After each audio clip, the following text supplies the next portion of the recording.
Assalamu alaikum wa rahmatullahi wa barakatuh.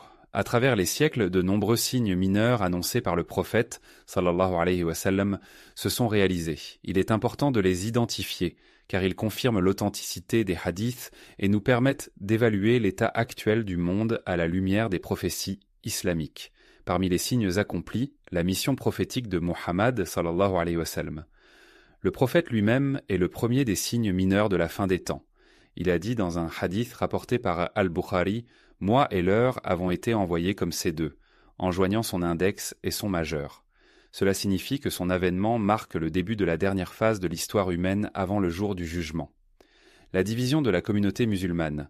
Le prophète, sallallahu alayhi wa sallam, a dit, « Ma communauté se divisera en 73 groupes, tous seront en enfer, sauf un. » Abu Daoud. Aujourd'hui, nous voyons une fragmentation de la Ummah avec des divisions sectaires, idéologiques et politiques, l'apparition de faux prophètes. Dans un hadith rapporté par Al-Bukhari, il est mentionné que, avant la fin des temps, il y aura environ 30 imposteurs qui prétendront être prophètes. Parmi eux, des figures historiques comme Musaylima al-Kadhdab ont déjà prétendu à la prophétie après la mort du prophète, sallallahu alayhi wa sallam. L'augmentation des catastrophes naturelles. Le prophète, sallallahu alayhi wa sallam, a dit « L'heure n'arrivera pas avant que les tremblements de terre ne se multiplient. » Al-Bukhari.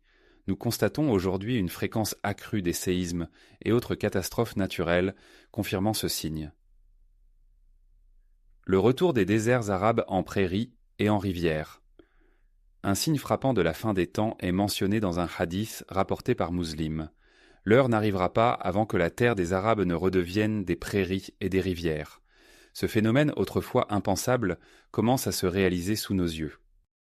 Des études scientifiques ont montré que le climat de la péninsule arabique évolue et des zones désertiques comme certaines régions d'Arabie saoudite et des Émirats arabes unis commencent à reverdir grâce aux pluies inhabituelles et aux projets de reforestation.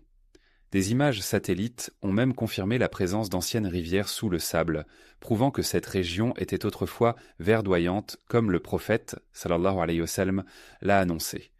Tous ces signes nous montrent que nous sommes déjà bien avancés dans la chronologie des événements menant à la fin des temps.